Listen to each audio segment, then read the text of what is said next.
Hello. Hi, everyone. Thank you so much for being here. This is fun. I love doing these, so I am excited. So some people are still just joining here, so I'm just letting people into the Zoom room.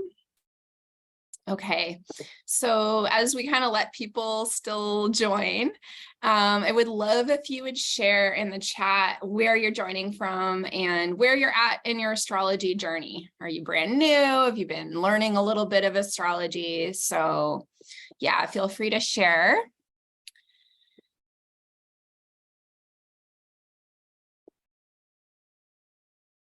Hey, also, no pressure, but just a very gentle invitation to turn your camera on. I know it's not always possible to do so, but if you're able to, it's just a nice way we can share with each other. And it's really nice for me to be able to see you and know you're out there. And thank you to those of you who are Linda, and I don't know your name, H, hi. Okay, in the chat. So Amy says, I'm from Vancouver and pretty much brand new. Amazing, Amy. Thanks for being here. Sonia says, hi from California, beginner. Hi, Sonia. Thanks for being here. Amber says, hi from New York. Just started to learn. Awesome. I'm glad you're here, Amber. And H Carve, sorry, I don't know if that's your first name, but from London, new, amazing, love it. Okay, someone else is just joining the room here. So yeah, we're gonna properly get going in just a minute. So if you need anything to feel settled, if you need a drink or a journal. Okay, so Amber says, hi from UK, complete beginner. Hi, Amber. Thanks for being here. Linda says, newish. Hi, Linda. Hi. So happy to be with you all here. So if you just joined, some people kind of just joined in the last minute or so. So if you wish, you're welcome to share in the chat where you're coming from and where you're at in your astrology journey. And then we're going to get going with the workshop in just a moment. Amber says my camera isn't working. Okay, no worries, Amber. Thank you.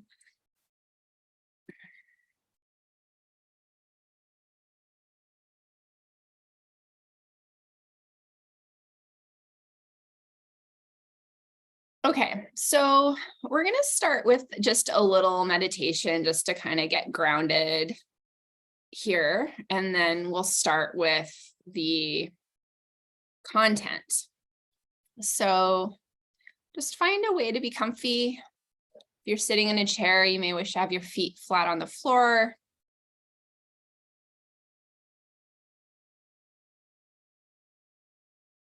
And then if you want, you might close your eyes.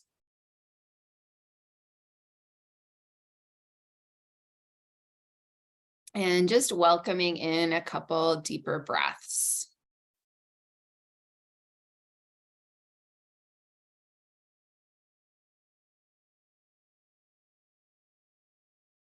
Just tuning in to how you're feeling in your body, just noticing what kinds of sensations are arising right now.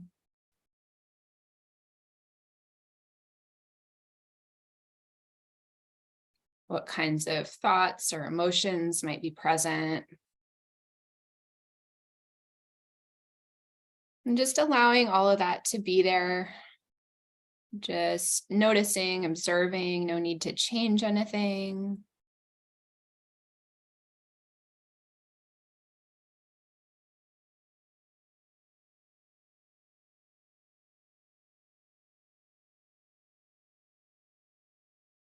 Maybe allowing yourself to settle a little bit, maybe softening into your seat.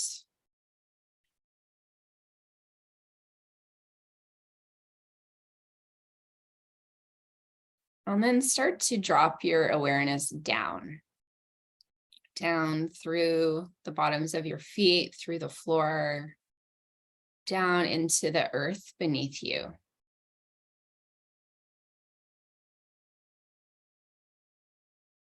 And just taking a moment to feel into the earth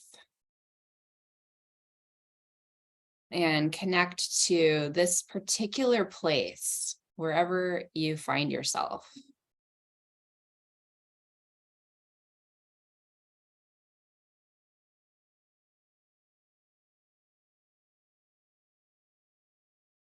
And so without getting too much in the mind, just kind of tuning in to this land, its creatures, so all the animals that live here, the plants, the fungi, the bacteria, all the people, right? Without taking it into your body, just tuning into it, keeping it outside your fields, feeling into this place and all of its inhabitants, tuning in also to its history and its ancestors.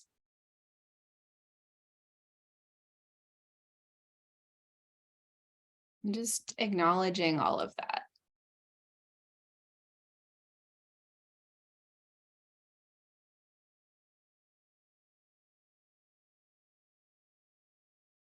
And then starting to drop your awareness deeper still, perhaps, down to the very core of the earth.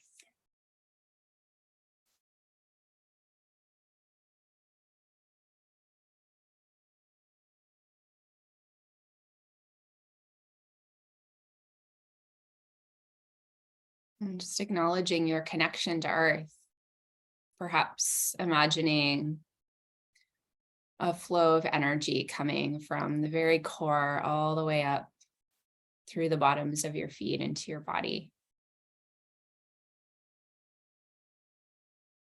Circulating throughout your body, throughout your fields, connecting you to earth. And then coming back into your own body, starting to draw your awareness now up overhead, out through the crown of your head, into the room, through the ceiling, up into the sky.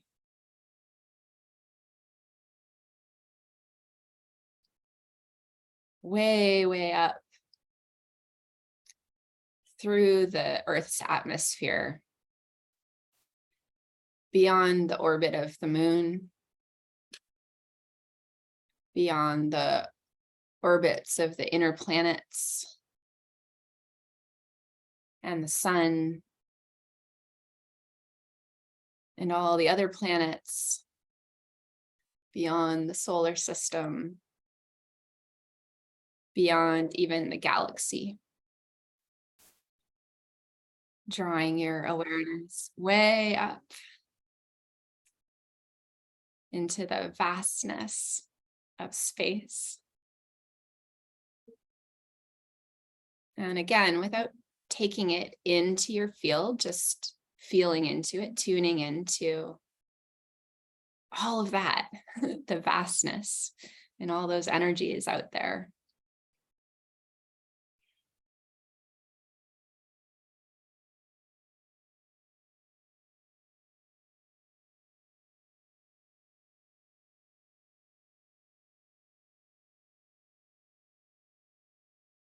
And then coming back down once again into your own body.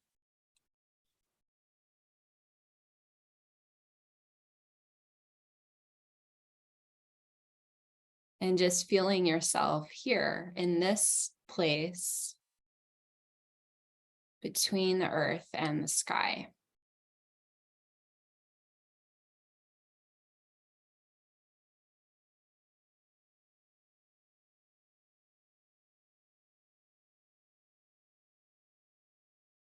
Taking your time, when you feel ready, opening your eyes, coming back into the room.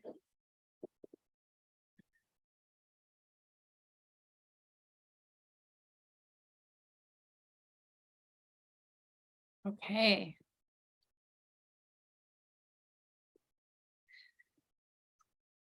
So just taking a peek at the chat here. So I'm just seeing a message from Elizabeth. Sorry, got a storm raging. Wow, internet is spotty. We'll keep camera off. No worries, Elizabeth. Thanks for sharing. It's like one of the things I love about these workshops is being able to connect with people from all around the world. And I love having a sense of what's going on for you out there. Amber says, I've got the storm too. And here in Vancouver, it's this beautiful sunny day. So it's pretty amazing. So thanks for sharing that. And please do share as we go. You're welcome to share in the chat and I'll do my best to keep checking in on it. But you're also welcome to unmute yourself and ask questions as we go. We're a relatively small group, so please feel free. Yeah, I love questions. I like when there's I love, yeah. So please share. Okay, so and Julian Pascal says, hi everyone, sorry I'm late, good to be here. Thanks for being here. Thanks for sharing. Hi. Okay, so I'm gonna share my screen so I can share my slides with you. Oops.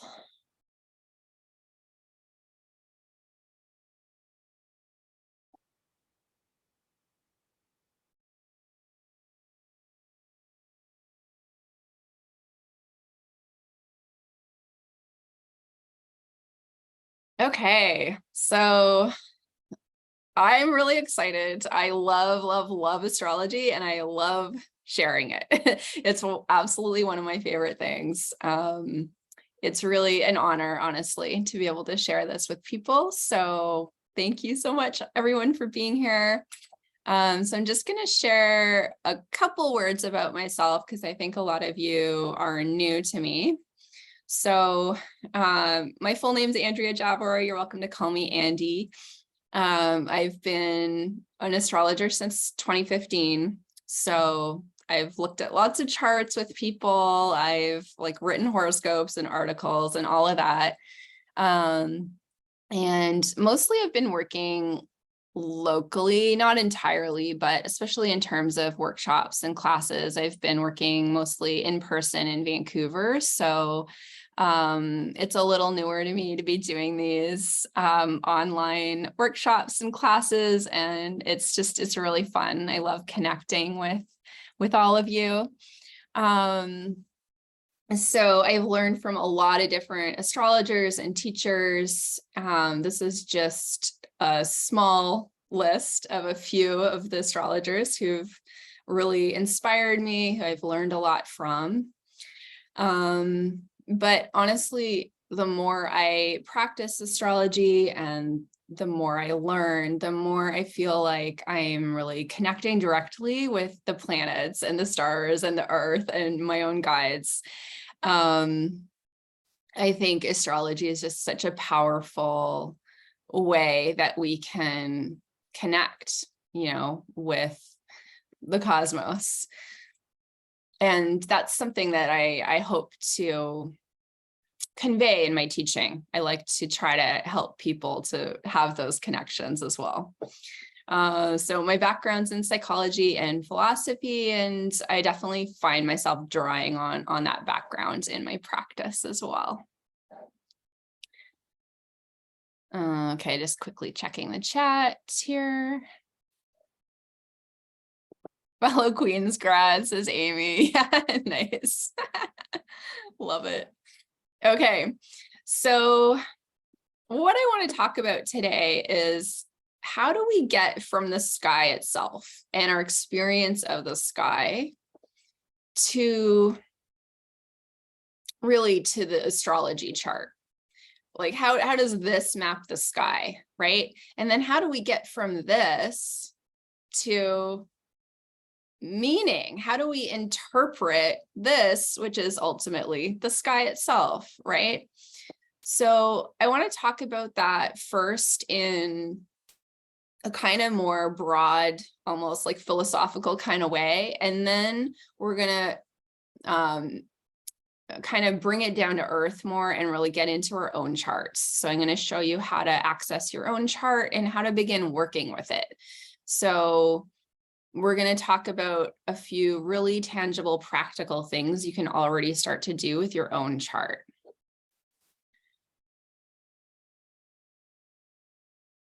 Okay, so first, how does astrology work? So this is my way of making sense of it, is that every single location and every single time, so every point in space-time has its own unique energy. And the idea with astrology is that when a person is born or when an event begins, it's basically imprinted with that particular energy of that particular time and place. And if you think about it, every single time and place has a unique relationship to the sky. So this is a picture of the solar system from like a zoomed out kind of sun-centered, heliocentric, like scientific perspective, right? And this is like, we know the planets go around the sun, but in astrology, we're actually interested in this Earth-centric view, not because it's like not because we contest that the planets go around the sun, but because we're interested in our own experience of the sky, what it's like to stand in a place on Earth and look up and see the location of the planets, see the stars, see the moon, and so on. So if you imagine yourself standing on the Earth, every single time and place is going to have a different view of the sky. It's going to have a different configuration of planets and stars. So in that way, astrology is a form of divination which reads the sky. So it reads that unique configuration as an interpretation of that particular energy. So I hope this is making sense. I know I'm starting like with the vastest, most philosophical thing, but we are going to kind of make it more specific and practical as we go. And yeah, definitely let me know if you have any questions. Okay, so this is why I call astrology sometimes sky poetry, because it's basically like seeing the sky with a poetic eye, right? Interpreting the sky to understand the particular energy of a time and place. And then, of course, the energy of the person or the event that was born at a particular time and place. And this makes sense in a certain context, right? This makes sense in a worldview that understands reality as symbolic. And there are different traditions, different worldviews that see things this way. One of them is the tradition of depth psychology, which has come mostly from Carl Jung. And he coined the term synchronicity, right? This idea that there's sometimes a correspondence between what's happening in our inner world, our psychology, and what's happening in our outer world. And we can understand our experiences in that way symbolically to represent inner processes. And this even could be understood in like a broader context of, this like current of Western thought, esoteric thought, and which is, esoteric means hidden. So a lot of these ideas have been under the surface for various reasons. It's kind of a countercultural way of thinking in a way. It's counter to the dominant paradigm, right? And there have been many times throughout history where these ways of thinking have been, it hasn't been safe to be open about it. So that's, one of the reasons that a lot of these thoughts have been sort of hidden.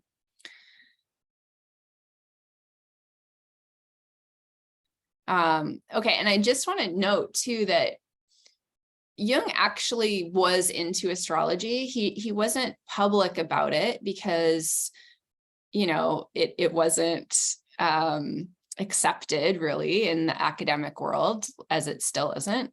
So he was kind of secret also about his interest in astrology, but there have been a couple books published just in the last few years looking at his interest in and writing on astrology that wasn't ever published. So I just think that's really interesting. Okay, just letting someone else into the room here.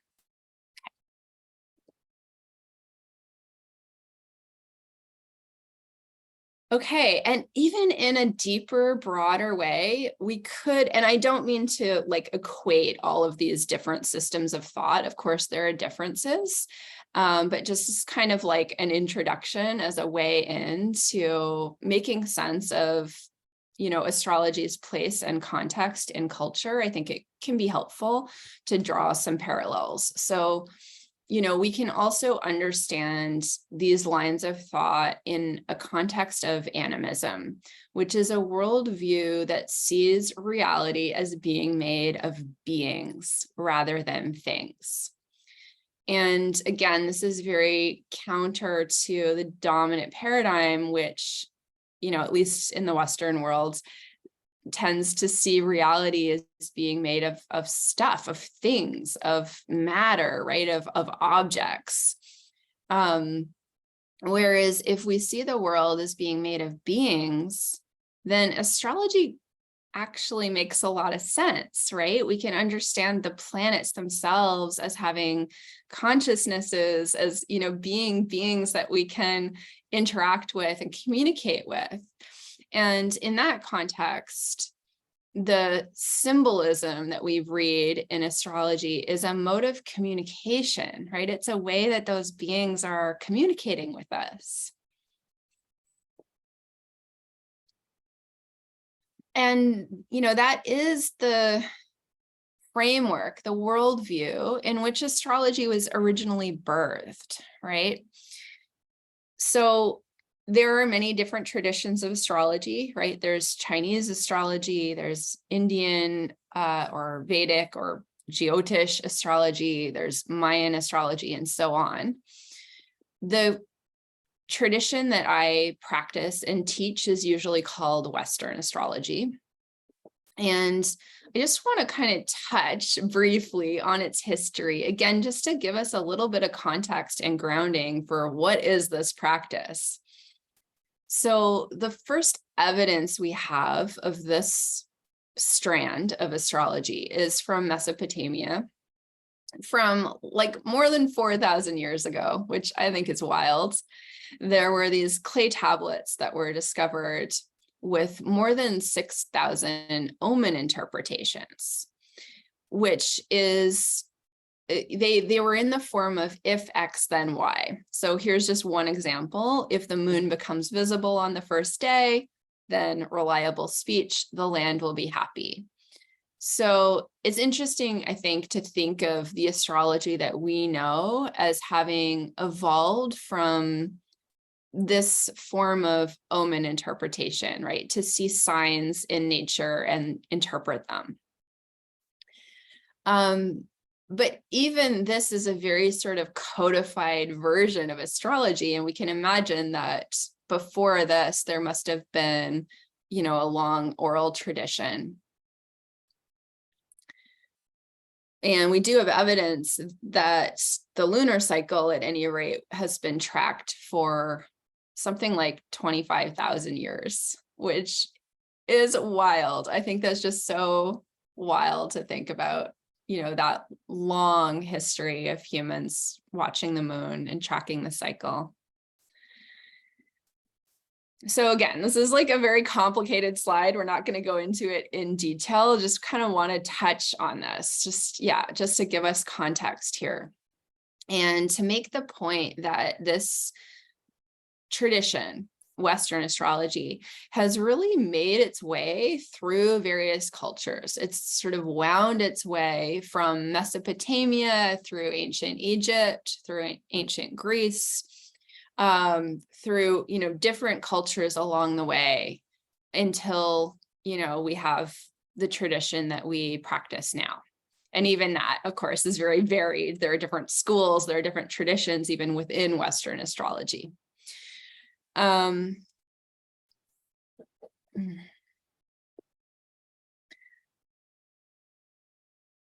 So one of my reasons for going here, for touching on this history, is that as we learn astrology, it can become very abstract very quickly. There's a lot of theory, there's a lot of definitions, there's a lot of symbols. For a lot of people, it can be a little daunting to learn astrology. Like once you get into it, you realize how vast it is, how complex it is. And it can be kind of heady. It can, for some of us, right, it can have the effect of kind of being up here, like out of the body. And I feel really strongly about learning and practicing and teaching in a way that is embodied, that's intuitive, that's integrated. And that's not to dismiss all the theory and the technical information. I think that's really important. But, how do we bring that down, like from the sky into the body, right? How do we integrate it? How do we practice in a way that's not just like reading off definitions, but that's intuitive, that makes sense according to our own experience? And so one thing I find really helpful is just to ground in this idea that astrology was born from our experience with the sky itself, right? In this animist framework of interacting with the sky, with nature, with the cosmos, and with interpreting it in a poetic way. And that's something that we all have the ability to do, right? And we're going to get into that in the second part of the workshop, is tapping into our own ability to interpret, even if we don't know theory. And the theory is important, and we're going to learn that too. But yeah, just to, whenever we're feeling sort of disconnected or overwhelmed, it's helpful to ground back into our own ability to be intuitive and to interpret. And so I just want to bring in this ancient Greek idea of the anima mundi, the world soul, to see the world itself as ensouled, and that we're in relationship with it. And I just really love that.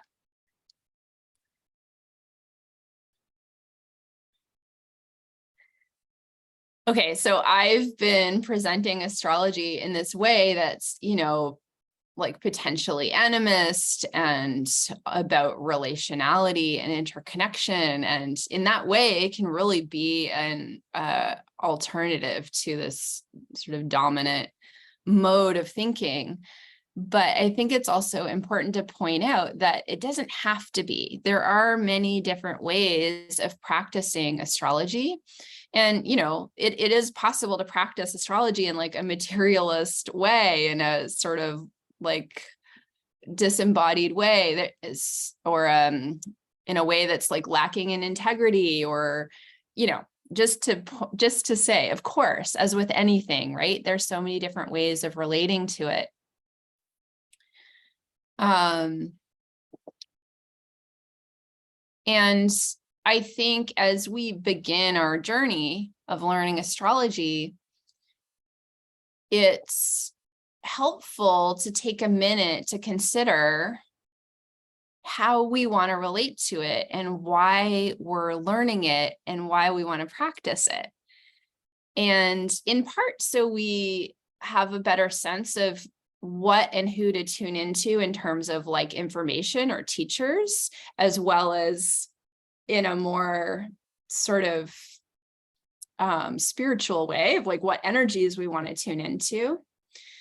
But also, it's, if we take this idea seriously, that there is this vast, more than human world, right? That the world is alive, and there are beings out there that we can collaborate with or interact with. That's like potent and powerful. And I think as we enter this practice, it's important to take it seriously, right? To really reflect on how we're engaging with it. What are we doing with it? There's a responsibility, I think, that comes with learning astrology. It's often seen in just sort of like a fun, floofy way. And it can be that, right? But I feel like there's a lot of power here. And that, we have a responsibility in terms of how we wield that in a way. So I want to pause here and check in with all of you first to see if you have any questions or comments on what we've already talked about, but also to ask you, why are you interested in astrology? I'm certainly not here to tell you how you should engage with it, right? It's just an invitation to reflect on, what we want from it, what our desires are. Yeah, so I'm going to put it to you and see if anyone wishes to share. Why are you interested in astrology? And so you're welcome to share in the chat, but feel free also to just unmute yourself. So I can share a few of my own interests if no one else has anything they want to share.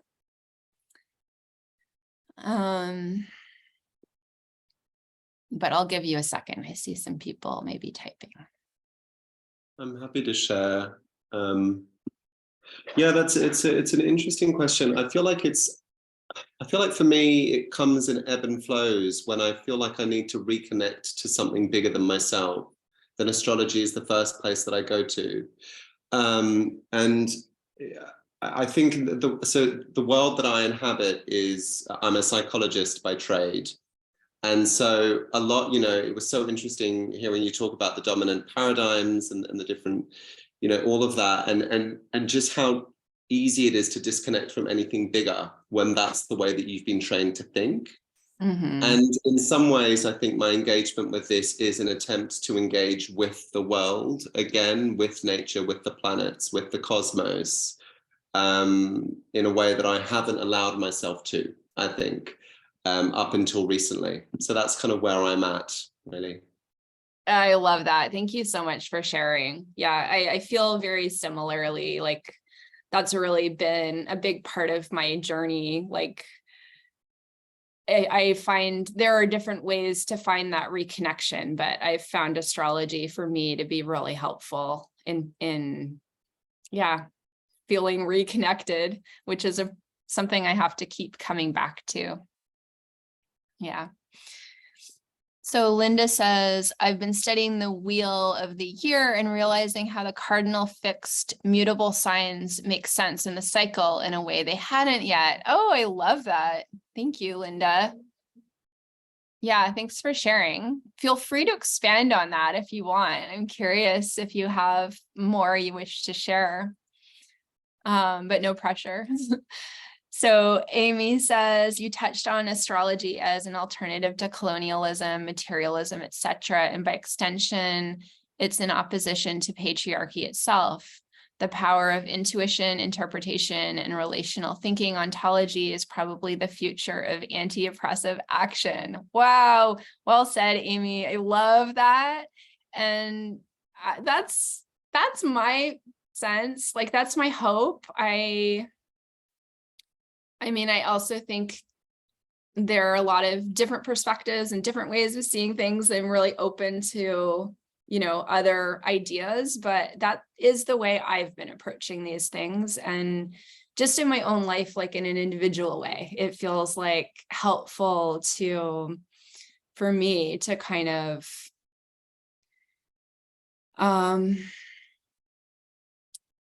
like heal from, but also reflect on, the ways in which colonialism is like within me. So yeah, I agree with you. Thank you for sharing, Amy. I love that. Okay, Elizabeth says, seeing experiences reflected back, guidance. Yeah, yeah, I love that. And better understand past, present, and the potential of life paths. Yeah, those are all things we can do with astrology. It's such an incredible practice. Like, it can help us with these sort of big philosophical things we've been talking about, but also so many practical, tangible things, and also, spiritual things. Like, it's sometimes hard to describe. I think all of you have a bit of a sense of what astrology can do already if you're here, but when talking to people who don't know much about it, it can be really hard to describe what it is and what it can be used for, because it can be used in so many different ways. Okay, thank you so much, everyone, for sharing. So let's see. I'm just gonna go back to my slides. Where are they?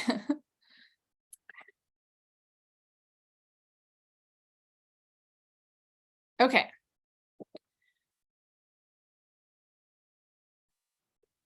Sorry, tech stuff. Sharing screen.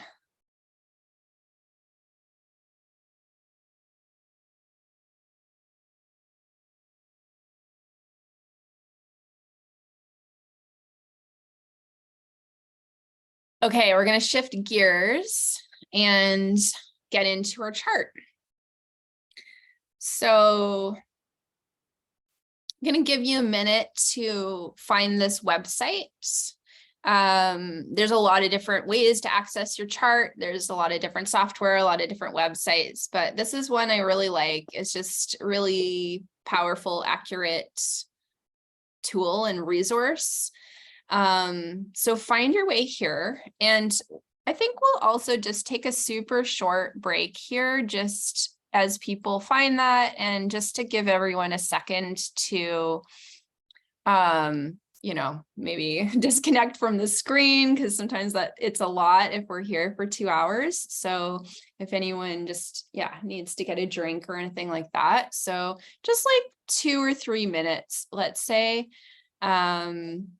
So I've got, for me, it's 12:40. So let's say like 12:43 or so, we'll meet back here.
Okay, so if you're ready, I'm gonna show you how you can get your chart on this website. Some of you maybe already use this site, but if not, there's so many options, so it can be a little overwhelming. So I'm just gonna walk us through how to get to the chart.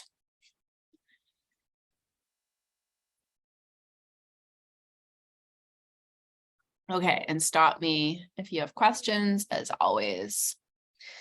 So you're going to go to the top left here, the little menu section. Click on the second option, free horoscopes. And then at the bottom of that subsection, horoscope drawings and data. And then in that subsection, second option, extended chart selection.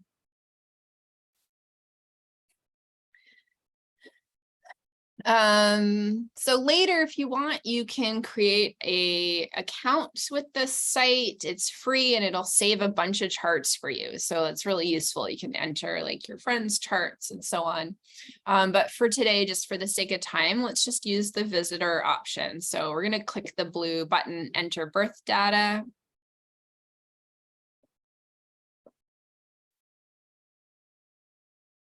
And then you're going to enter your information. So your birth date, and if you know your time of birth, you're going to enter it. If not, you can click unknown.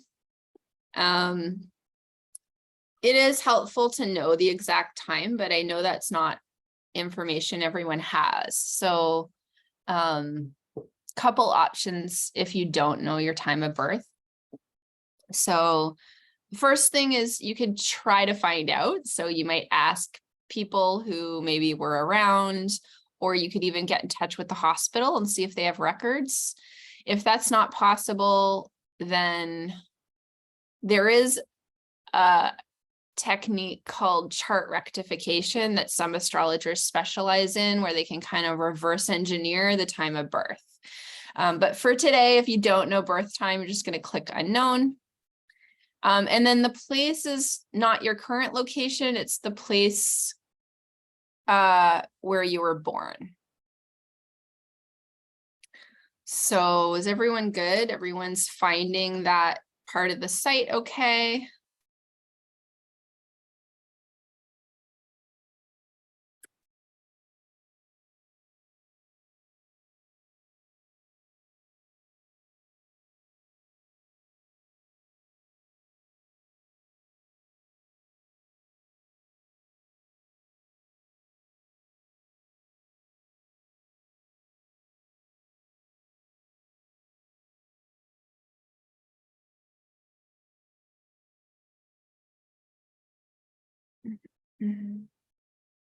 Okay, so we're all good so far. Everyone's getting to the page where you enter your info, and then you're going to see this page. So lots of different options here. For today, we're just going to click show the chart.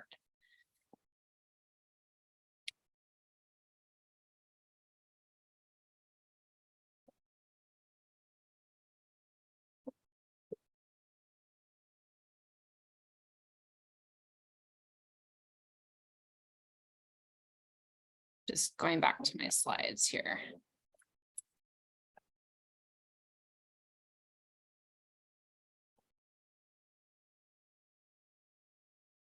No.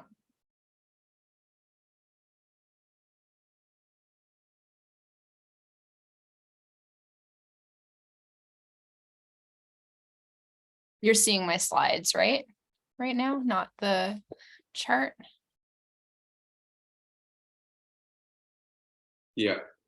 Okay, thank you.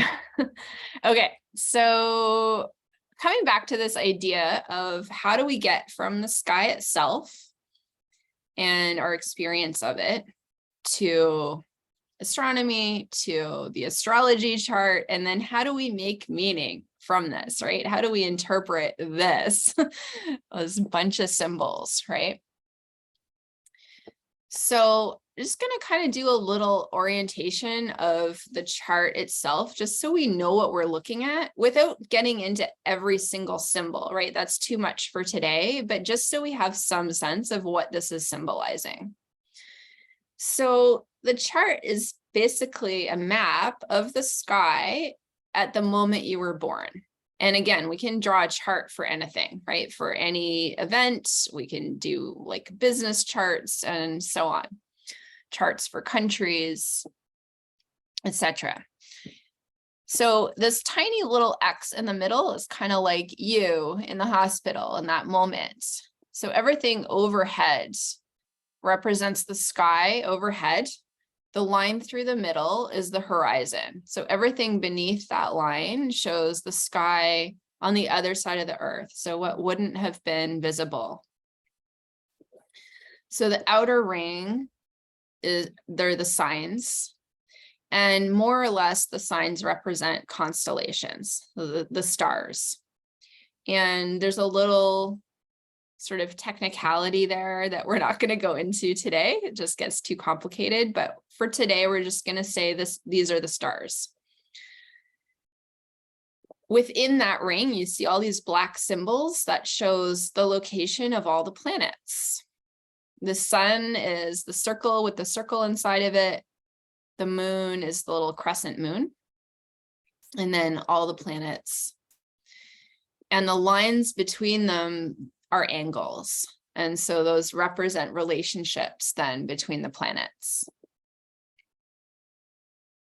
You'll see that the chart is divided into 12 kind of pie slices, and there's little numbers here close to the center of the circle. So those are called houses, and they basically divide up the they divide up the sky relative to the horizon. So the first house is always what was just rising in the east. The seventh house always shows what is just setting in the west. The 10th house is always overhead, and so on.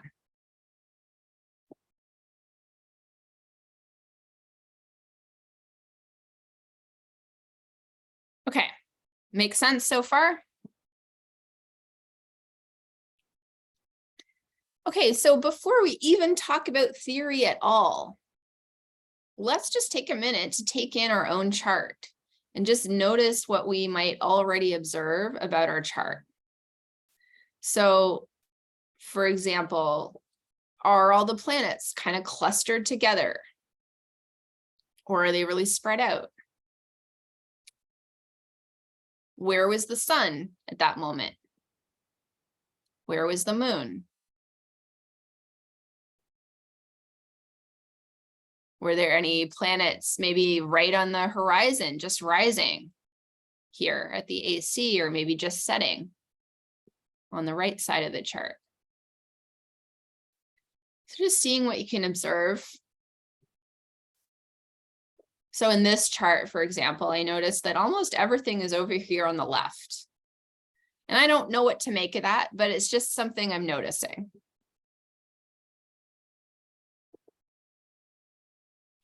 So just kind of encouraging you to get into the practice of making your own observations and starting to reflect on them even before theory, right? So there is all kinds of theory, of course, we can draw on to interpret even these basic things, like what does it mean if everything's on the left?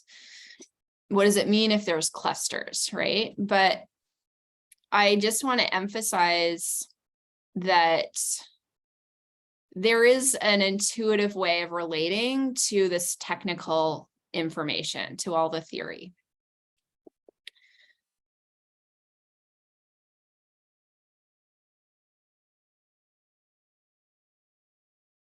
Okay, so we're going to get a little more specific now and kind of zoom in on one area, which is the moon. So setting aside what you might know about what the moon signifies, right? I'm sure a lot of you already have a sense of what the moon means in astrology or what kind of symbolic resonance it has. But setting all of that aside, let's just take a moment to consider just the facts. What do we know about the moon? What do we observe about it, right? If we experience the moon, what kinds of things might we see? And so feel free to share in the chat or unmute yourself.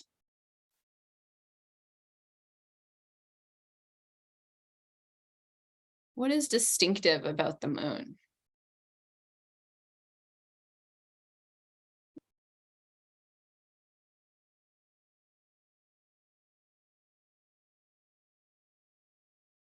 I mean, it's pretty big and bright for one, right? Aside from the sun, it's the next brightest thing up there in the sky. And it's the same size of the sun.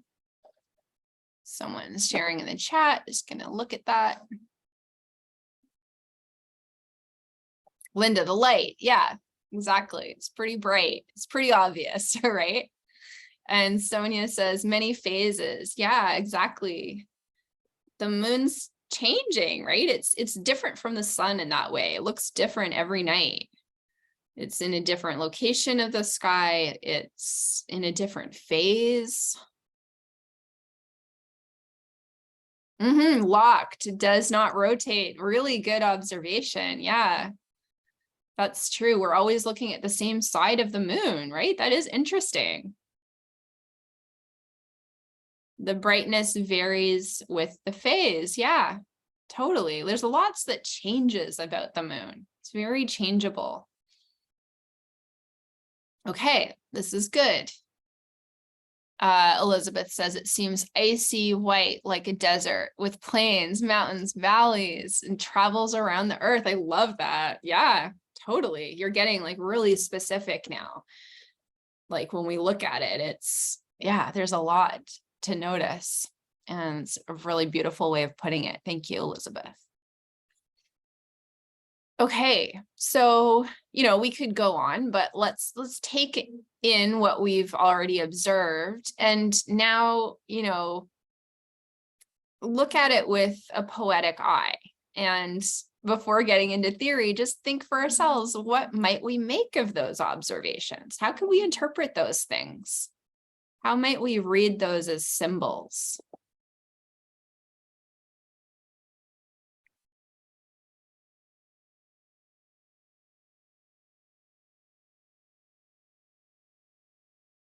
We could also think of it as, what might the moon represent in our life and our experience? What might it represent in our psychology? Right? Knowing that let's take one to start. Let's take the changeability of the moon, right? The fact that it's always changing. Reflection, good. Yeah. So we know that the moon reflects the light of the sun, right? And so that has, already so much symbolic meaning there, right? If we think about this reflective aspect of the moon, we might think that it connects to a part of us that is more reflective. And indeed, in astrology theory, that is one of the meanings of the moon. It symbolizes a part of our own psyche that is reflective. And so let's take this observation that the moon is always changing and think about how we might understand that in terms of our own psychology, our own experience. Any thoughts? Linda, illuminator. Oh, I love that. Yeah. And in astrology, the moon does show us things. It helps us see more clearly. Like if you think of the full moon, for example, there's often an insight that can arise, especially if we know that about the full moon and we're sort of tuning into that. It can often illuminate something, right? Something that had been unconscious, as Sonia says. Yeah, subconscious, exactly. So the moon symbolizes parts of ourself that aren't always conscious. but then can surface. So great job, you guys. I love this. Moods. Totally. Yeah. That's it. I love it. So this thinking of how the moon changes like all the time, every day, and even more than every day, right? If you just go out at night, it's like changing location throughout the night. And also kind of connecting to what we've already been talking about the unconscious, about reflection. There is this connection to the kind of moment by moment mood. It's representing parts of us that are changeable, right? The kind of vibe in a way of the moment and our emotion and our like moment to moment experience.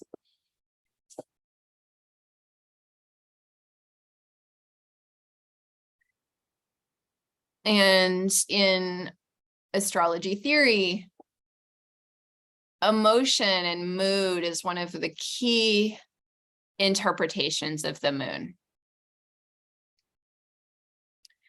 But here are a few others. I want to mostly work with that one today, just so we don't, overwhelm ourselves with too many things. So we're going to kind of tune mostly into this idea of the moon symbolizing our own emotional nature and the way we process emotions, the way we experience emotions.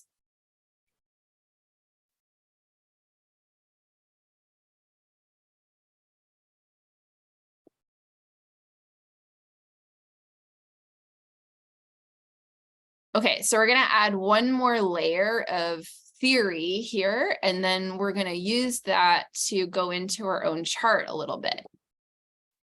So I wanted to start with the elements because the signs, right? There's 12 signs, and they can be divided into 4 elements. So there's 3 signs of each element. And I like beginning with the elements because then we have 4 things to learn rather than 12, right? And if some of you probably already have an understanding of what the signs represent. But especially if you're brand new, this is a good way in. And then from there, you can go on to continue learning about the specific signs. Okay. So there's also a long history to this idea of the elements. And I think we can also connect with these in an intuitive way before we look at theory. So I'm going to ask everyone to just tune in to your own experience of the element of earth. Maybe feeling in your own body if you can connect with the earth element. And just feeling, how does that show up for you? How does it feel? And what might you associate with the element of earth? And so feel free to share if you wish.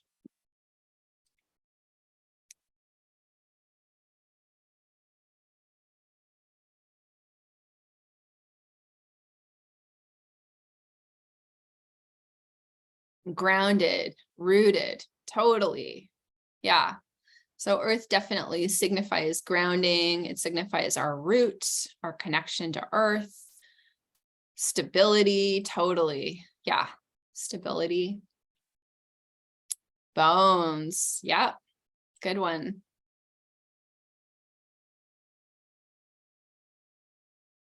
Anchor. Yeah. Totally. Energetic anchor, but also like literally anchoring us to earth through gravity, right? Okay, great. So tapping in now to air. And so feeling if you can actually connect directly with the element of air in your own body, in your own experience. Maybe feeling your breath. Yeah, Linda says breath. Sonia says breath. Exactly. And then thinking symbolically, what might air connect to, or what might breath connect to? Space, yeah. Breathing, intellect, the mind. Totally. Yeah, so like in a subtle way, like there's this yogic idea that breath and mind are totally correlated. And I love that. And I think if you really tune in a subtle way, you can start to see the relationship between the breath and the mind, and like your quality of breathing and your quality of mind, for example. And in theory, in astrology theory, there is that association as well, that air represents our mind, our intellect, our thoughts, our ways of communicating. Okay, fire. Oops. Okay, tuning into fire in your own body, in your own experience. Maybe feeling how it feels first, starting with sensation. Digestion, yeah, totally. Yeah, I love that. Energizing, exactly. Yeah, energy, spirit, temper, drive, good. Yeah, alchemy, totally. It's transformative, right? Fire transforms, literally, right? When we burn something, it changes form, but also in a metaphorical, symbolic way. Yeah, really good, you guys. I love this. Okay, now feeling into water. Right, and considering that we're mostly water, actually, right? So feeling into your own wateriness.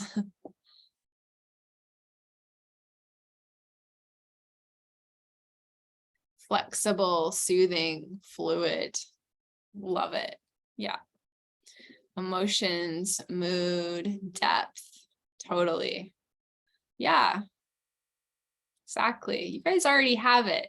See, it's like we don't need the theory. I mean, maybe we do, but like you're doing such a good job already, right? With just feeling it into it. So well done. Thank you everyone for sharing. So just adding a few more here, but I think we did pretty well already, right? I think you already hit on a lot of really important keywords.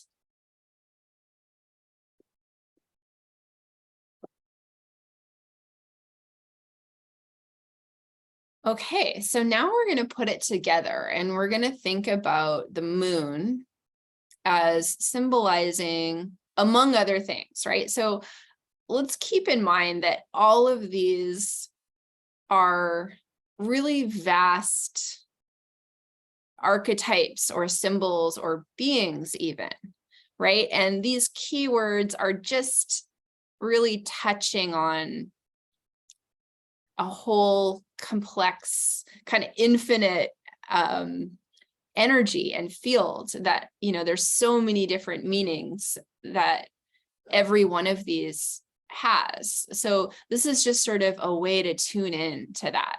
So keeping in mind that all of these are very complex and that the moon symbolizes so much more than emotion.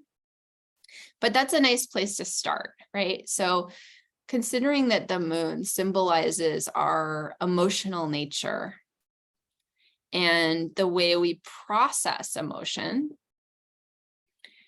and then considering these elements. So we're going to start down here with the moon. We can talk about that after. So we're going to look at what element our moon is in our own chart and feel into if it makes sense. And I think it's really important not to impose astrology onto ourselves or anyone else. And if something doesn't resonate, if it doesn't make sense, great. right? Take note. It might be something to keep looking into, right? Maybe it's like there's other layers of complexity you haven't noticed. Maybe there's other planets in connection to it that are affecting it. Maybe there's aspects of the theory you haven't learned yet. Or maybe you find that you actually just don't resonate with the theory, which is fine too, right? So we don't want to ever let theory like override our own intuition and our own sense of ourself, right? And the same if we're like giving readings to someone else. I think it's really important to respect people's own experience, right? And their own like self-knowledge. So keeping that in mind, we're going to look into our own moon element and just see if it resonates and see if it might give us also some insight or information about ourselves. Okay, so coming back to the chart.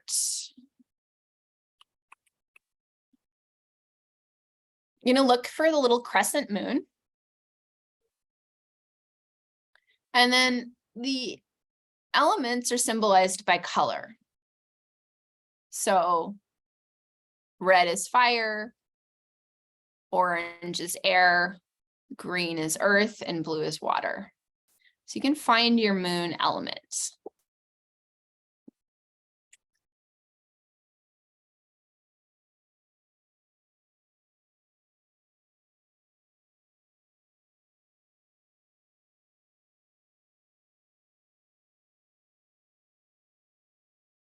And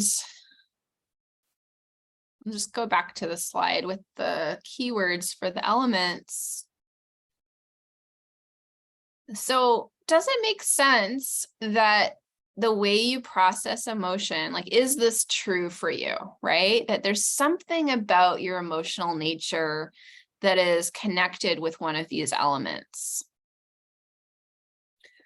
So for example, Earth Moon people, it might actually be important to be practical and organized, like on an emotional level. So if emotional things are going on, it might help to just ground yourself by cleaning your space, for example, right? Just one example. Again, there's never like a specific answer. And can be annoying to people sometimes when they're learning astrology. Sometimes people want to know, like, what does it mean, right? And this is interpretive, right? So I really do believe that we all have choice when it comes to how we express our own chart, how we express our own nature. And there's no one way, right, to express any aspect of ourself or aspect of astrology. And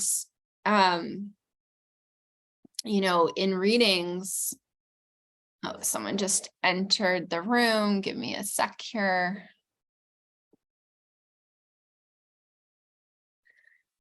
So I really don't believe in specific predictions in astrology. I think those are like kind of good guesses or, interpretations that are using context. I think what we can predict is symbolic or like an energy, and we can predict timing very well. Like, this is a period of your life when you're likely to be encountering these themes. But then we get to choose how we manifest that in a concrete, tangible way. So when I give an example, like an Earth Moon person might find it helpful to organize their space, that doesn't mean that every single Earth person is going to do that. But it's likely that every Earth Moon person has something earthy about how they process emotions. So I'm curious what you're observing about your own moon element and if any kind of dots are connecting here for you. Does anyone wish to share?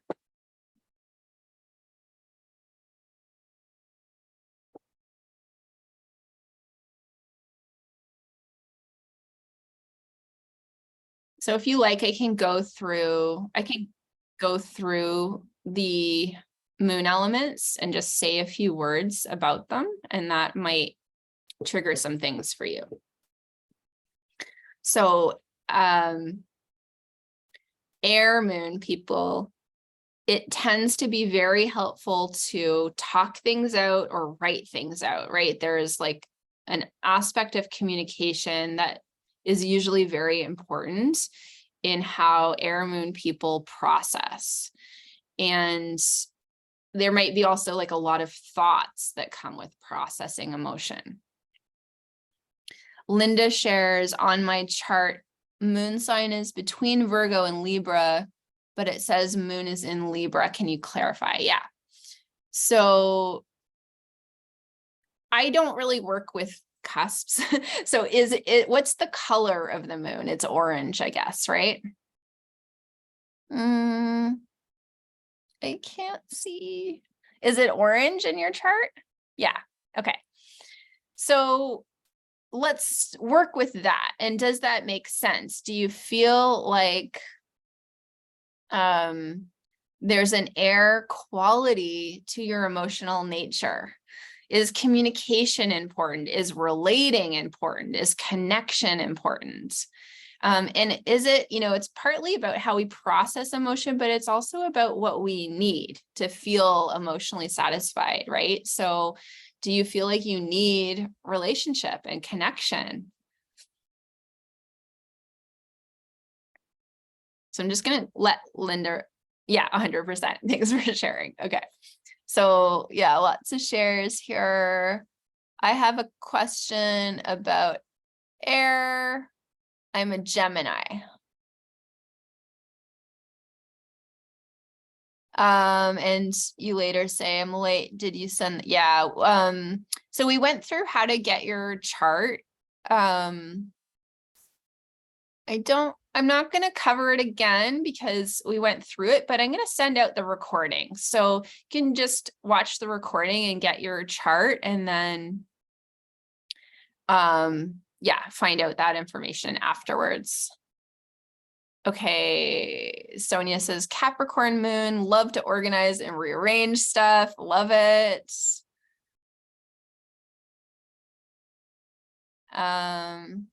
Moon in Capricorn too. I'll second that. Love a list. Totally. Yeah, very Capricorn moon thing. And it's probably like calming, right? To write a list is like, okay, something's sort of organized. I feel a bit better.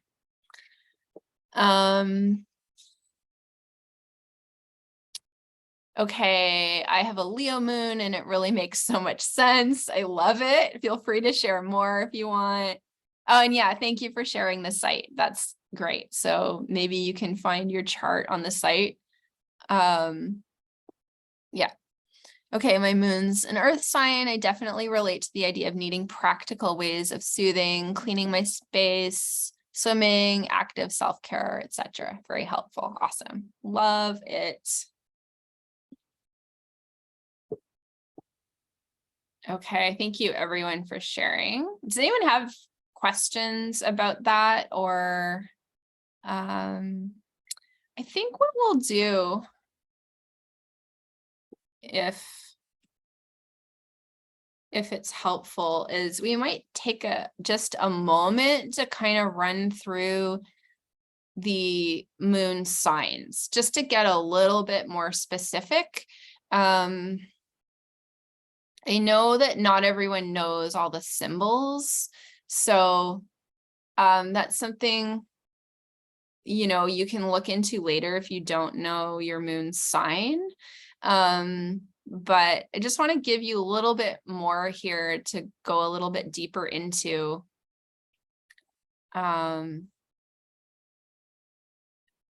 Linda asks, what does degree mean? So every sign has 30 degrees in it. And that's just getting more specific, like where in the sign is a planet. And then it's also becomes important once we start taking into account the relationship between all the different planets, which is based on the angles between them. So, if two planets are at the exact same degree in different signs, they'll have a close relationship to each other.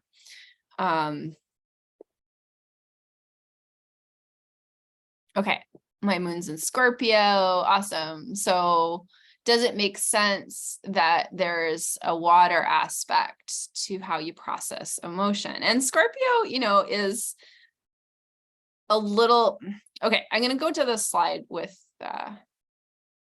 the keywords for signs. And again, each of these signs is a whole world. So this is just like a couple words. And I also want to say that every sign is beautiful, right? There's no good or bad signs. There's no good or bad anything in astrology. Everything has potential. Everything is important. And we all have all the signs in us. We all have all the energies in us. We just relate to them in different ways. So every sign has an important function. And every sign also has shadow ways that it can show up, especially if it's not fully integrated. So these are just like a couple words that we can use to kind of tap into these signs. And I think some of these words might sort of sound more negative, but I don't think they have to. So for example, Aquarius, the word detached sort of can have a negative connotation, but there's really a positive side to that as well in the way Aquarius operates, particularly Aquarius moon sign, where Aquarius has this ability to be very objective, right? To be detached in a way where they can sort of stand back and see the situation clearly without being too emotionally involved. So that can be really beneficial in a lot of situations, right? Aquarius is associated with science and systems thinking, and like philanthropy and social endeavors. So the aspect of Aquarius that's detached has a really positive side to it. It also can mean sometimes that there's a little bit of emotional detachment to be worked with. Same with the aspect of Aquarius that's solitary. It's not a negative thing that Aquarius people often need time alone. And at the same time, they often need connection and community and relationship, both. Just checking on the chat. Ascendant Sag. Yeah. So ascendant is your rising sign. It's also really important along with the sun and the moon. But it's a whole other topic. So we're not going to get into that today. Okay, I'm a Virgo sun, Leo moon, Aries rising. Love it. Literally my Aries and Virgo fight because there's times when I really want to be impulsive, but the Virgo reels her back in every time. Reels her back in. Yeah, that's hilarious. And this is one of the things that I really find astrology so helpful for, is it can help us understand these different parts of ourselves and how they relate. And it can also give us insight into like, how can we work with these different aspects of ourselves, right? There's maybe a way to work with the Virgo and the Aries so that they can start to get along or negotiate or compromise, or, to find ways to nurture both of them. And that's one of the things that I find astrology really helpful for. Okay, so these are kind of general keywords for the signs, but I was also thinking specifically about the moon. So like moon Aries people, their emotional nature will be very quick. It's going to come on really strong, really fiery. And again, I know some of these words have a negative connotation, but they don't have to be negative, right? So there is this impulsive quality to Aries, but it also means they're very quick acting. They're very good at initiating things. That's really useful in an emergency, for example, right? People who can just act right away without overthinking it. Moon in Taurus. Yeah, love it. So in Taurus, it's like there can be an emotional need for sensual things, for earthly things, for, being really present in the body, for enjoying good food, for example, for moving slowly. There's an emotional need for calm environments. It doesn't necessarily mean that you're going to be calm all the time, but creating a space where you can be calm is probably important on an emotional level. And of course, always, if it doesn't resonate, then, respect that. But this is just, what the theory would tell us. Gemini, Sun, Leo, Moon. Okay, so let's talk about Leo moon, because we're talking about moon signs. So just a few keywords for Leo moon, right? It can be very helpful on an emotional level. Like there's a need for Leo moon people to play, to have fun, to have joy, to express themselves. And there's also a need to be seen. And this is where, it's really important to find healthy ways to honor that need to be seen and appreciated, right? So that's why Leo is associated with the arts and with creativity, because that is a way to express ourselves and share where, we can receive feedback. Yeah, I hope that makes sense.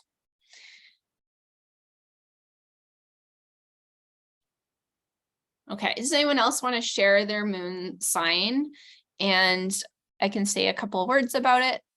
Or if you can't figure out what your sign is, we can figure that out together too. Because I realize now I should have added, this is a part of the workshop I just added in the last few days. I thought I should add a list of the moon signs just so we could go a little more deep. But I realize now I should have added a slide with the symbols because you might not know what your moon sign is. So let me know if you can't figure it out and we'll find that. Scorpio moon, Leo moon. So sorry, I'm a Scorpio moon and my wife is a Leo moon and I'm new with the moon signs. Okay. So yeah, so for Scorpio moon, there's a real depth of emotion. And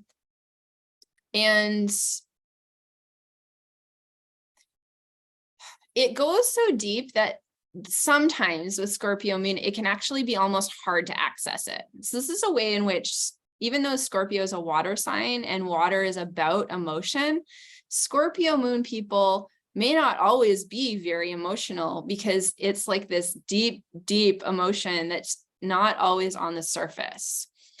So there's a real transformative quality to the energy of Scorpio, and there's a need to find ways to access those deep emotions and process them and work with them and transform them.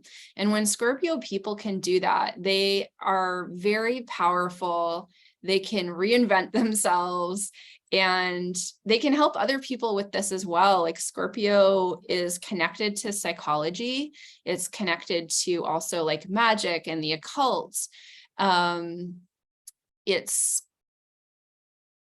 really this energy that wants to go deep. It wants to transmute. It wants to transform. Leo fits her perfectly. She loves to be seen and have fun. Yeah, that's great. And it is really important to honor the way we are, right? Another thing I really love about astrology is it can help us understand who we are and, find healthy expressions of those aspects of ourselves. Okay, so does anyone want me to go into any of these other ones? Let me know if there's any other signs that I could say some words about. I tried to think of words that would relate specifically to things that can help us on an emotional level. So for example, Libra, peaceful. Again, it doesn't necessarily mean Libra people always feel at peace. Almost like it's more that there's a need for that. So the more you can find ways to create a peaceful environment and peace in relationships, the better. The danger with this is valuing peace so much that sometimes it can be hard to, talk about things that need to be talked about in relationships, right? You don't want to rock the boat.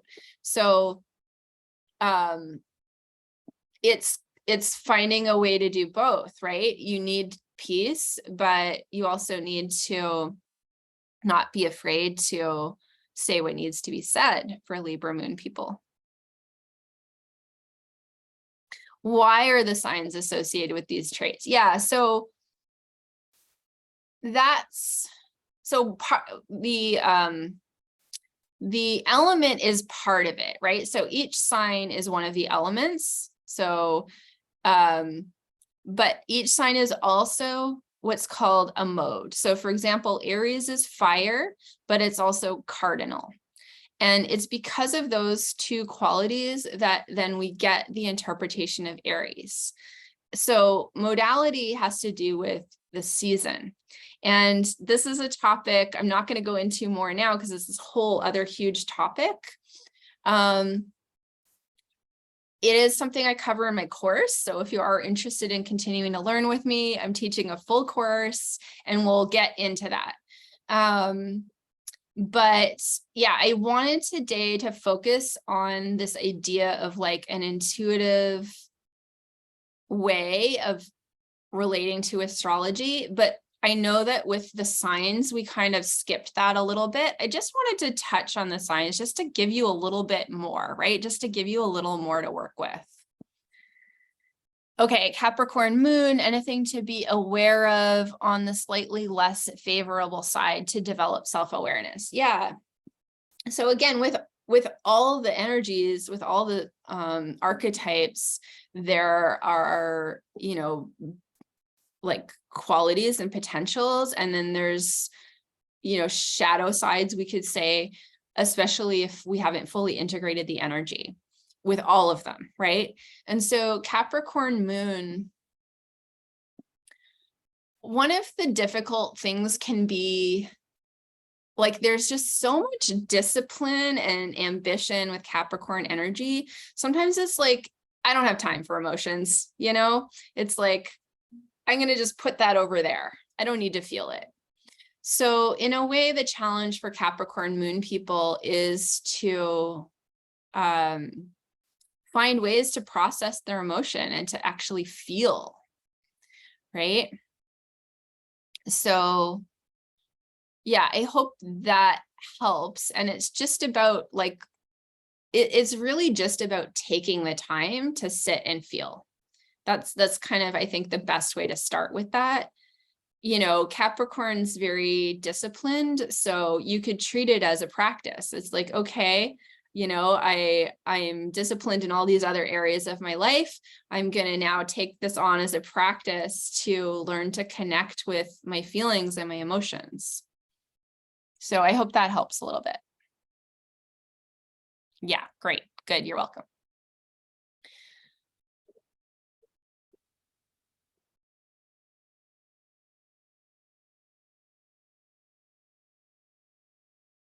Random question, receiving a lot of information at the moment. Are we able to access this video later? Totally. Yeah, I'm going to send out this video and I know it's a lot. So actually, I think I am going to move on because this is a lot. And yes, I'll send out the video probably tomorrow. You'll definitely get a recording. I'm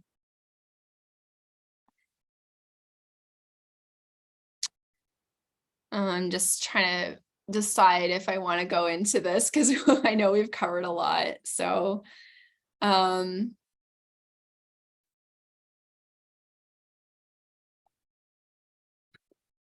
think I'm gonna skip this part for today. Okay,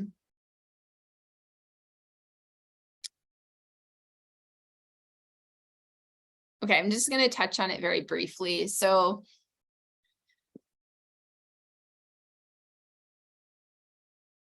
working with the moon is it can be helpful in the ways that we have been working with it, right, to understand ourselves, but it can also be a really helpful tool for actually learning astrology.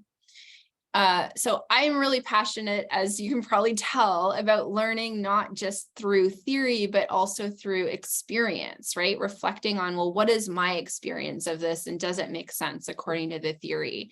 And I think we can get a much richer understanding of archetypes in that way, because our experience is rich, right? It's more than a couple keywords. And so when we can connect them, we can be like, oh, this experience is connected with this aspect of astrology. We can feel the depth of the archetype more, I think. So I feel like tracking the moon, right? And it's easy to do. I know there are apps and stuff, but you can even just do a search online, like what sign is the moon in right now? And that's just a really easy way to begin tracking what is the current astrology, right? What's going on right now in the sky. And you can just, there's obviously a lot of other things going on, right? Like all the other planets and all the signs.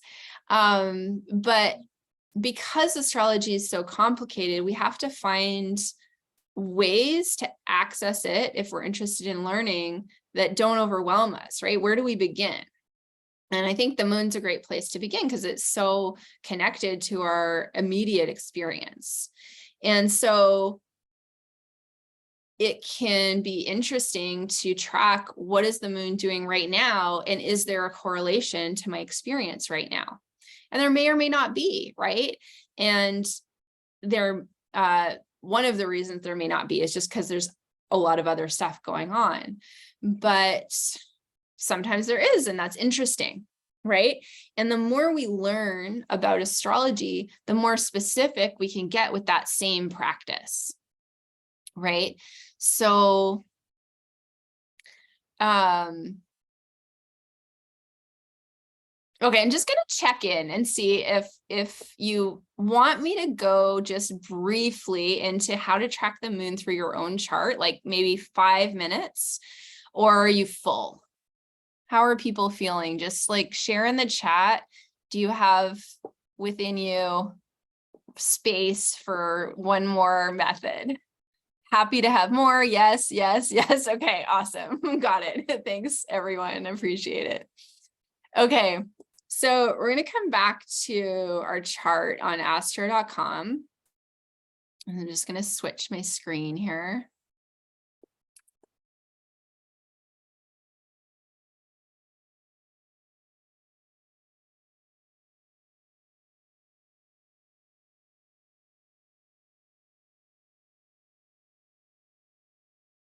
Okay, so you'll see on your astro.com on the page with your chart, you'll see at the top right a button that says with transits. So you're going to click that. And so we've been talking mostly today about the natal chart, right? Which is a representation of our nature, right? But of course, over time, we change, we evolve, and we're going to experience different moments in time differently, right? So there's this other aspect to astrology called transits, which looks at where the planets are right now in the sky and how that interacts with the chart, so we can make sense of what's going on for ourselves or another person at a particular moment in time. So when you click on that button, it should show you now green symbols around the outer edge of your own chart. And you'll see the date in green here, transits for March 29th. So just make sure it's the correct date. If not, you can go back to chart selection. I find sometimes astro.com just, for whatever reason, doesn't always do that, but it should just automatically go to today. And then now you're going to see how the current astrology is interacting with your own chart. So again, we're going to focus on just the moon so that we, have a place to begin. So you're going to find now the green crescent moon. And first thing to notice is what element it's in. And then just to consider, okay, so the moon right now is in a water sign. And the moon's going to stay in every sign for about 2.5 days, right? It goes around the whole chart once every month. So for this period of time, we're right in the middle of this 2.5 days of the moon in a water sign, Cancer. And so can begin by just reflecting on, does that make sense? Is there something about this moment of time that feels watery in some way? Am I feeling more receptive, more intuitive, maybe? And then once you start to learn more about your chart, you can start. So we talked earlier about how the moon illuminates, right? It reveals, it shows us things. So as you start to learn more about your chart, you can track what the moon is illuminating, right? Wherever it is in your chart, it's going to sort of amplify or just highlight that area of your life. So once you start learning the meanings of the houses, and again, that's something like we're going to cover in my course if you want to, keep learning with me. But if you're going to keep learning on your own, that's something, maybe that's a good next step. Start learning about the house meanings. And that's something you can find online or in books. Just, do be careful with what you find online, as always, as with any information, right? And just tune in, like, is this information helpful? Is it, written in a way that I resonate with, right? Always. And because there's a lot of different quality of information out there. But if you start learning the house meanings, that's a good way to learn. Okay, in this chart, the moon's in the 8th house. So I can look up, what does the 8th house mean?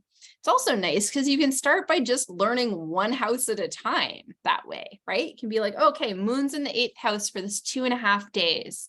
So for this 2.5 days, I'm going to reflect on, does that make sense?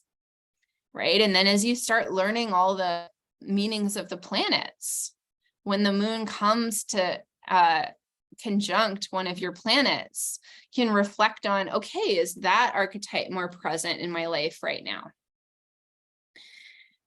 So yeah, I know that's sort of going further than what we've touched on today, but I just wanted to share it because I think it's just such a powerful learning tool, and it's something you can take with you, right?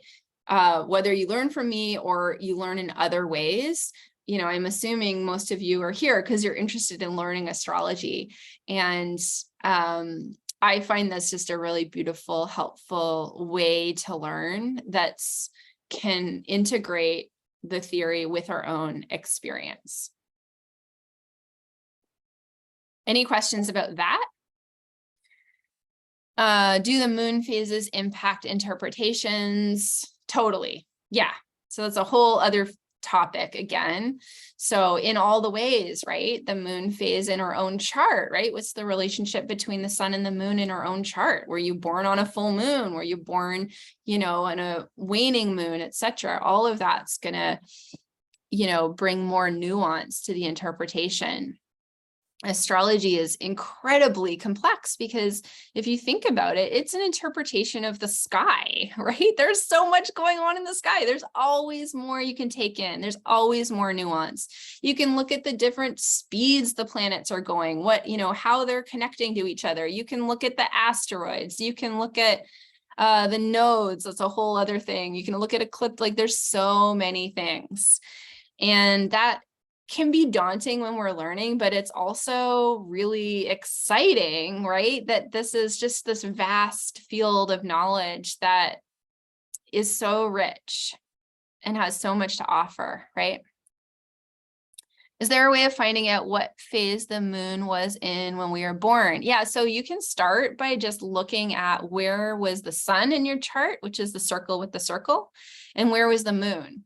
So if they're close together, it was near a new moon, right? If they're opposite in the chart, it was near a full moon. So the moon's going to go counterclockwise. So you can also get a sense of, was it near the beginning of the cycle or near the end, and so on. Yeah, you're welcome.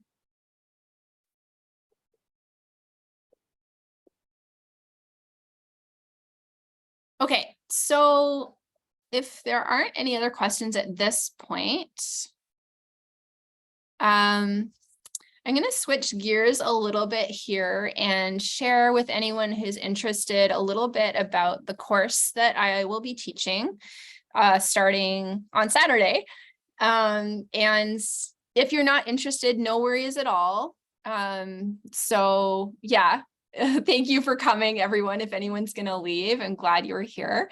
But if you are interested in just hearing a little bit about that, then stick around and I'm going to share because I'm very excited. I love, love, love teaching astrology. So this is a full intro to astrology course. So we're going to cover all the pieces, right? Today we talked about, there's these, oh, you know what? I realize now I forgot to talk about the interpretation of the different parts. Okay, so sorry, there's so much to share. So, right, we've got the planets, the houses, and the signs, and the aspects, which are the angles. So these are kind of like the building blocks in astrology, right? So today we just kind of zoomed in on the moon in a sign, but every sign has a, symbolic meaning, every planet, every house, and every aspect. And in this course, we're going to cover all of them. And even in this course, spending like a whole class on, going into a few of the signs, like even that's just like a little window into this huge, vast fields. But we are going to cover all of them. We're going to talk about all the planets, all the signs, all the aspects, all the houses, and also how to put it together, right? So that's something that can be tricky when we're learning. It's like, okay, I've learned what the signs mean and what the planets mean, but how do I interpret it, right? How do I synthesize all these different pieces to actually make meaning, to actually read a chart or, understand, what the current astrology is doing? How do I make something of it? So we're going to talk about that as well.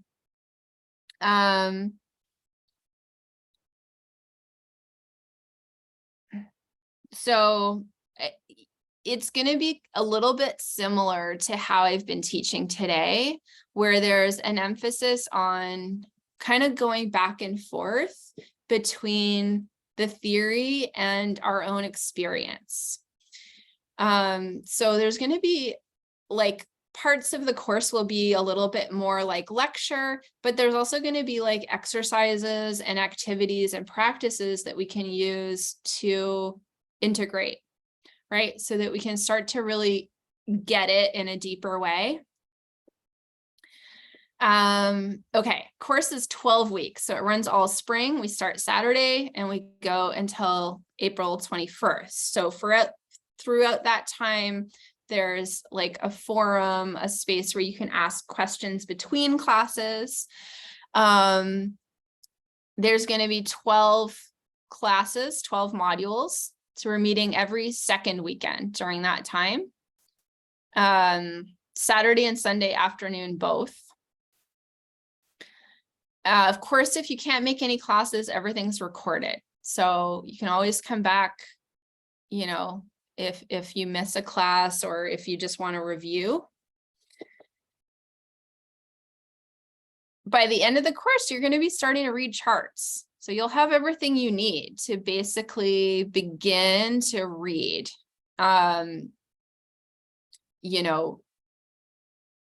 You'll be also like integrating astrology into your daily life if you want, right? You'll have the knowledge to be able to do that, to be able to track what is happening in the sky right now and how can I use that in my life to reflect on what I'm going through. What does this experience mean, right? I think astrology can really give us a lot of insight into what's happening, right? It's like not to impose on our experience, but to maybe give us a little more depth or give us some insight or help us ask questions of what we're going through. I'm also going to focus on how we can use astrology as a way into our own intuition and even like our psychic gifts. So we're going to talk about, how do we connect actually to the planets, not just to some theoretical symbol, not just to a definition, but how do I actually tune in to that energy? And how can I navigate my life in a more intuitive way, right? Where I'm more connected with myself and with the cosmos and with my experience. So there are different schools of astrology, even in Western astrology, as I said, right? There's traditional, there's psychological, archetypal, evolutionary, and so on. But we're going to focus on kind of the foundational elements. So what we're going to talk about in this course is kind of what is shared between those different schools, so that if you're really into it and you want to keep studying, by the end of the course, you'll kind of have this foundation where then you can go and maybe, if you want, pick one of those schools and kind of deepen into it. Or maybe you don't want to pick one, right? Like personally, I feel inspired by all of them in a certain way. Like I think they all have things to offer and share. But this is foundational, is the point I'm making. It's like really the building blocks, the basics. Like it'll give you this good grounding in astrology, both theory and practice.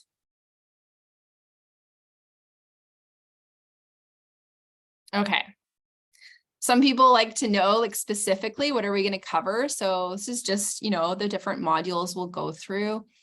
Yeah, as I said, signs, planets, houses, aspects, and then how to put it together. Okay, let's see. I'm just going to share. Oops. I had my other screen here. So I want to share the link that you can get more information. Oh dear, where did I put it? Sorry.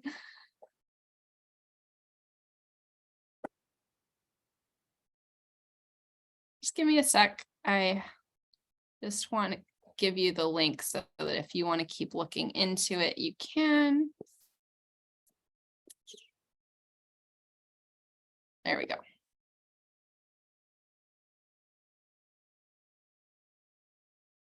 I do have more to say, but just in case, there you go. Okay, so in the chat, I shared the link to this page with all the information about the course.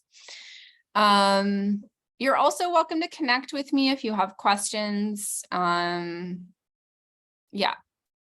So everything's going to be recorded. There's also like going to be handouts and worksheets for people who like to work in that way.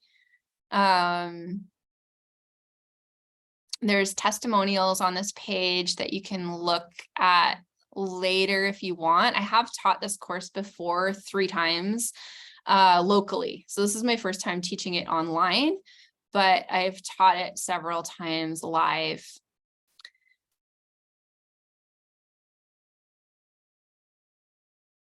I feel like this is going to be a really supported space. It's not going to be a huge class. It's going to be a pretty small group. Like, I think it'll be somewhat similar to this workshop in feeling, where there's lots of space for like your questions and sharing and interacting.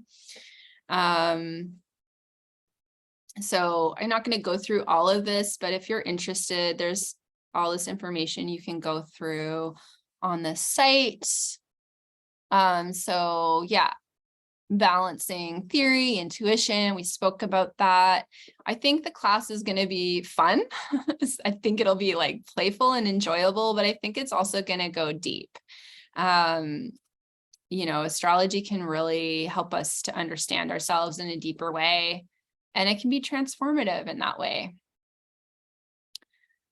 Okay, so full price is $880.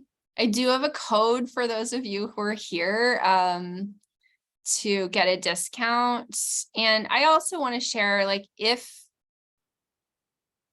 it's not feasible for you, just reach out, send me an email and we'll talk, and you know, we can find something that works. I can offer a partial scholarship to some people if that's needed.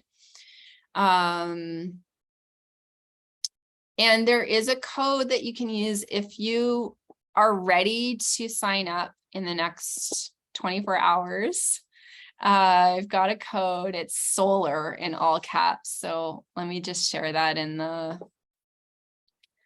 chat if I can find it. There's so many boxes on Zoom. Where's the chat at? There. And it's 180 off. So it's 700 now if you're ready to sign up. And that applies to the payment plan as well. Trying to think if there's anything else that would be helpful for you to know, but maybe I'll tune in and see if anyone has any questions about the course.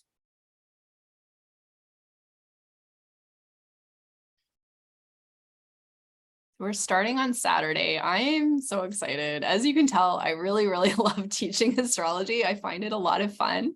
I love connecting with you guys, and like, I love the interactive part of it. We're going to be working with our own charts. So there's going to be room for like sharing our charts and talking about them. So yeah, let me know if you have any questions now, or feel free to reach out later over email or whatever. You can always just reply to one of the emails I sent and I'll respond to that. And so otherwise, yeah, thank you everyone so much for coming. I hope that you got something out of this, and I just wish you so much, you know, joy and insight on your journey of learning astrology, right? In whatever way you choose to keep doing that. So yeah, really lovely to connect with you all, and I hope you have a really great rest of your day. Okay, bye you guys.